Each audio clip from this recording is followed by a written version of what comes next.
friends, and welcome back to AmandaMuse. I'm Amanda, and I like to talk about things that are going on in my life. I make videos, lifestyle videos, weekly vlogs, so if you're new, hit that red subscribe button so you can catch all of my videos. Late last night, because what is sleep? Who needs sleep? I threw out a prompt on Facebook and asked you guys if you had any questions about my life when I was living in Malaysia. It has been over a year. I can't believe it. This is our second summer now in Canada. Julie Han Choi was asking, how is being a mom in Malaysia different than being a mom in North America? Obviously, moms all over the world love their kids, but culturally, people do different things. Anything you feel like you liked over there better? Of course, like anything, when I do share my opinion or my experience, it's mine alone and it's unique to me. So I don't mean to offend anyone in this process, because I know sometimes when you have grown up in a place, your experience is totally different from other people's. But what I noticed as an expat, a foreigner in Malaysia, is that culturally, they seem to embrace children better than we do here. We had gone on holidays to a Western country. Esme was about a year old, and I'm not gonna slam that country, but it's just Western culture, right? So we go on this holiday, and it was almost like from the get-go, from when the plane landed, you could just sense that Esme was unwanted in certain places. Like, there was a clear division between places for kids and places for adults. Where I found in Penang, that division, that line was very like fuzzy. I mean, you wouldn't bring kids into a dance club kind of party place like at night, like that makes sense. But I feel like in restaurants, they don't mind. In fact, they always wanted to hold my babies. So I got to eat a lot of meals, like the full meal uninterrupted, because they'd be like, can I hold your baby? And you're like, sure. I feel like children were very embraced. Nobody minds if kids are just being kids. And that I miss a lot. I just miss that families were very well received. Hope Hicks was asking a really interesting question, actually. She says, I'm always curious if there are mommy wars in other countries, if mamas are judged so harshly like they are here in America by each other. I'm gonna go out and just say it, no. In fact, I feel so untouched by mommy wars that my only real exposure to it is through YouTube, to be perfectly honest. Not that I'm overly judged, but just hearing other people's experiences and what that's like. You do you and they do them, and there isn't like this comparison. I don't know. Also, I feel like families really work together. Like in a lot of homes, when they sell homes and things, you'll see like different generations live together. So grandma lives with you and auntie, and everybody's an auntie and an uncle. It's like, hey auntie, can you help me? Oh, it's auntie this and auntie that. And like everybody, it's just like they help each other. This whole mommy judging thing is such a bunch of BS, and I don't understand why it happens or why we feel so entitled to share our opinions, because our opinions mean nothing. Like, it's just your opinion. There's no fact surrounding it. Like, there's no scientific evidence to support it, and nobody cares. So like, why do you feel compelled to tell someone how you feel about a situation? Like, bugger off. I don't know. If anything, there may have been social pressures from your friends who were foreigners, but even then, I feel like people who choose to lead an expat life are kind of these individuals who live on the fringe and tend to be pretty open-minded about stuff. So no, I feel like I was completely untouched by it. Third Culture Mama was asking, do you miss being the foreign novelty now you are more of a hidden immigrant in Canada? I do, and I feel like that's such a weird thing to admit. I miss feeling like I wasn't part of the rat race. I miss feeling like I was on an adventure, and I honestly could like burst into tears just even saying that. It's so ridiculous. It's such a fun thing to go on an adventure and to be exposed to new things, new smells, new sights. And yeah, I don't know.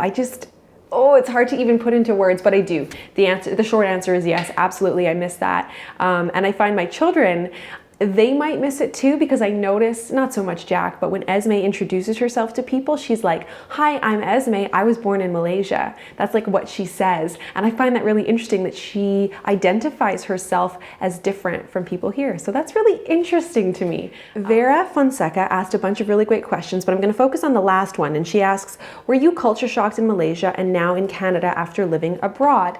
Yes, when I first got there, I was certainly culture shocked, but also also because I know for myself and probably for many people, stability is key. And so when we first got there, we were actually living in KL. Dean was finishing up like this training program, and then we were going to move to Penang. So it was this really weird transition period.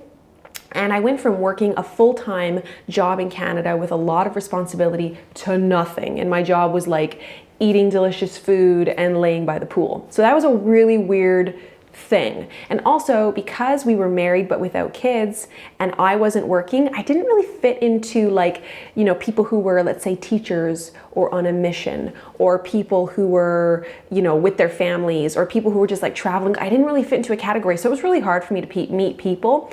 And on that note, I didn't really meet anybody till I had Esme, until I was like, oh my God, there's all these other moms. So that's a separate story. But coming back, oh boy, did I ever experience culture shock. Like, you can even see it in my weekly vlogs. Below, I'll include some videos where I address things like coming back and culture shock and this and that, but it is a real thing. In fact, I didn't even know reverse culture shock was a thing until somebody on my videos mentioned it, and I was like, oh, like when I Googled it, everything I talked about in the video was like check mark culture shock, check mark culture shock. Like, it was so weird to be back, especially because I really embraced Malaysia as my home. I didn't come back very often. Like, a lot of people I knew were back twice a year to their home country. I didn't. I came back twice in 4 years. So, you know, it was home. My friends were like my family there, and I just get goosebumps thinking about it because it was a really, really hard thing to come back. And I know that there are moments where I still experience culture shock. It's better now, but I feel like what I had to do is take my life there and kind of put it into a special little box with a little key and sort of put it away for now. And it's easier for me to talk about it now when I meet new people, but it's still hard. To be honest, I don't know if it'll ever go away. Like, I feel like when you have left your heart in a different place, a piece of you always stays there. But yeah, it's hard not to get emotional about it when it's like, it's where I had my babies, it's where I became a mother, it's where I really feel like I came into my own as a woman. Yeah, I don't know, it changes you. How do you change back? You can't, right? I wanted to just say that my one regret, nobody asked me this, at least I don't think, but my one regret in terms of food is I wish I had tried durian, but I just couldn't do it. Durian is, I think, the world's stinkiest food. And I'm like very sensitive to that. For me, food is like, it's a full body experience. It's the scent, it's the taste, it's the texture, it's the whole thing. And I just couldn't do it. Like, first of all, I will insert a picture of what a durian looks like. Second of all, apparently the texture is like custard. I do not like custard. So I was like, that turned me off. And then the third of all is the smell. Put it this way, when I was pregnant with Esme, of course, I was very sensitive to smell. I think that was like one of the first ways I knew I was pregnant. But when I was expecting her, I remember I walked into the grocery store, and early pregnancy was like April, and I think April, May is like durian season or something. And I walked through the produce section and oh my God, I got a whiff of durian, and I thought for sure I was going to just share my lunch with the floor. I literally had to run 4 aisles into the store to get away from it. I think I was at Jusco or something. I don't know if Jusco's still there in Penang, but I nearly died. So that said though, I hate it when I let fear come over me, but I was breastfeeding the whole time, and I thought, what if I eat durian and then, you know, what you eat goes into your breast milk, and then Jack refuses breast milk, and then there would be no sleep. Like, it was a whole experience. So that's my one regret. All right, my friends, that's all I have time for today. Thank you so much for asking me questions. I will be sure to do another one of these in the future because I love talking about my experience in Malaysia. The place means so much to me. It changed me as a person, and it's fun to share that with you. So on that note, keep it real, my friends, and I will see you in the next video. Bye.